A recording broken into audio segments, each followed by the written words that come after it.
Everyone, good morning. কেমন আছো তোমরা সবাই? যে যেখানে আছো আশা রাখছি সকলে সুস্থ আছো, ভালো আছো। আমার শরীরটা কিছুদিন হলো একটু খারাপ, প্রচণ্ড গায়ে জ্বর এই 2-3 দিন। তো জানোই আমি ভিডিও আপলোড করতে পারিনি। তো এত জ্বর আর মাথার যন্ত্রণা নিয়ে আমি মাথা নিয়ে উঠতে পারছি না। কিন্তু কি করব, সংসারের কাজ তো করতে হবে, একা একই সংসার।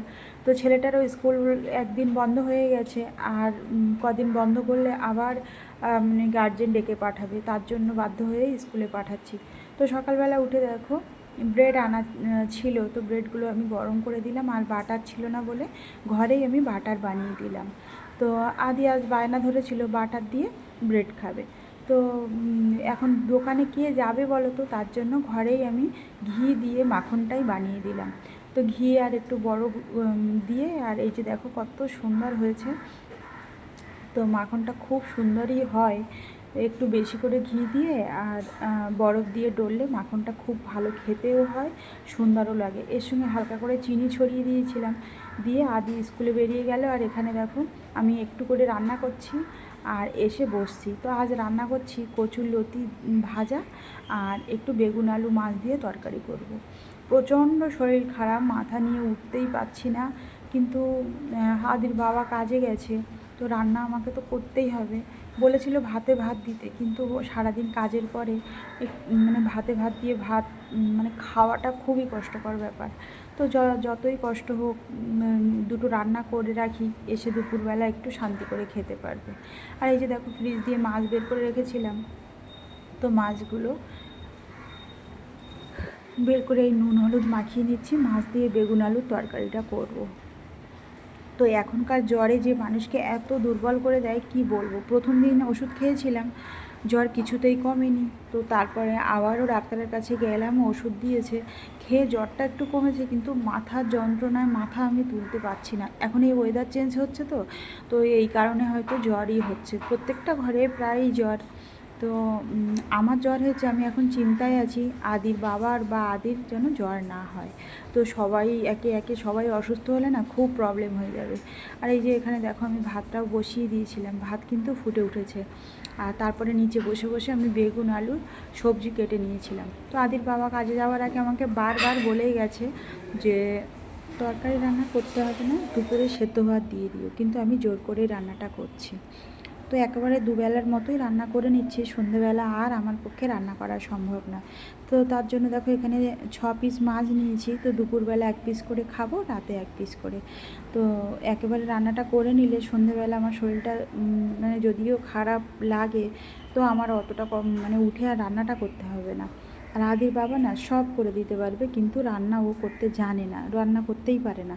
তো যাই হোক, তার জন্য এই যে দেখো বেশি করেই আমি বেগুন আলু কেটে নিয়েছি, একেবারে দুবারের মতো রান্নাটা করে নেব।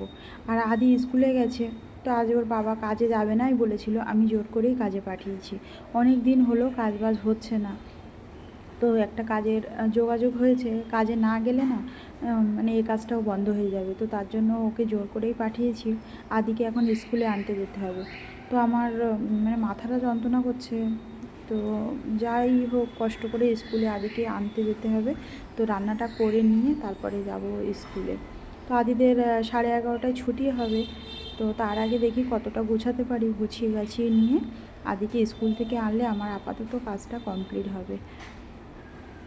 আর এখানে দেখো আমি এই যে তরকারিটা সুন্দর করে ভেজে নিয়েছিলাম, নিয়ে তারপরে তরকারিটা এই সম্বার দেওয়ার জন্য একটু পাঁচফোড়ন আর একটু পেঁয়াজ কাঁচা লঙ্কা দিয়েই মানে তরকারিটা করে নিচ্ছিলাম। আর জানো তো জ্বরে না মনে হচ্ছে মুখের ভেতরটা না সেদ্ধ হয়ে গেছে, কোনো কিছুই খেতে ভালো লাগছে না। তো যতই ঝাল কড়া করে দিয়েই রান্না করি আর মানে যত বাইরের খাবারই এনে খাই, মুখে কিছুতেই ভালো লাগছে না। তো আমি না খেতে পারলেও ওরা তো খাবে, ওদের জন্য একটু মানে একটু ঝাল ঝাল করে কড়া করেই তরকারিটা করে দিলাম। আর বেগুন আলুর তরকারি ওই যে ফ্যাসা মাছ দিয়ে না খুব ভালো লাগে খেতে। তো ফ্যাসা মাছ আগের দিন আনা ছিল, তো সেই মাছগুলো দিয়েই রান্নাটা করছি। তো রান্নাবান্না হয়ে গেছিলো, তারপরে আমি বাসন টাসন মেজে এই যে দেখো বেরিয়ে পড়েছি আদিকে আনতে। আর আমার চোখ মুখের অবস্থা দেখছো, রাতে সারা রাতটা ঘুমাতে পারিনি মাথার যন্ত্রণায়। আর এই যে যাচ্ছি আদিকে আনতে, আর এদের এই রাস্তাটা দেখো কি অবস্থা, তো এই রাস্তাটায় গেলে না একটু শর্টকাট হয়, আর বড় রাস্তা দিয়ে গেলে এত গাড়ির চাপ, তো গাড়ির জন্য হাঁটা যায় না বলতে পারো। রাস্তা পেরোতে হয়, বাইপাস রাস্তা পেরোতে গেলে অনেক সমস্যা, জানোই তো। তার জন্য শর্টে একটু টাইম কম লাগবে বলে এই রাস্তা দিয়ে এসেছি। তো এই রাস্তাটা দেখো একদম কাদা হয়ে গেছে। তো এই রাস্তা দেখে না আমার ছোটোবেলার কথা মনে পড়ে গেল। আমাদের যখন মানে সামনে দিয়ে রাস্তা হয়নি, মানে বাবার বাড়ির সামনে দিয়ে রাস্তাটা হয়নি, তখন আমরা ঠিক এরকম রাস্তা দিয়েই স্কুলে যেতাম। আর এই যে দেখো আদিদের স্কুলের সামনের ভিউটা তো অসাধারণ সুন্দর। তো আমি একটু আগিয়েই চলে এসেছি স্কুলে, মাথাটা ঘুরছিল বলে তো টাইম হাতে করেই বেরিয়েছিলাম, আস্তে আস্তে হাঁটতে হাঁটতে এসেছি। তো তারপরে আদিকে স্কুল থেকে নিয়ে চলে এসেছিলাম। আর দুপুরবেলা দেখো কি বৃষ্টি শুরু হয়েছে, জোরেও বৃষ্টি হচ্ছে না, এই ঝিনঝিন করে বৃষ্টি হচ্ছে। আমার না মুখে কিছুই ভালো লাগছে না বলে সন্ধেবেলা আদি নিয়ে এসেছিলো মোমো। তো মোমো এই যে দেখো নিয়ে এসে ও মানে প্যাকেট খুলছে, তো গালে একদমই কিছু ভালো লাগছে না।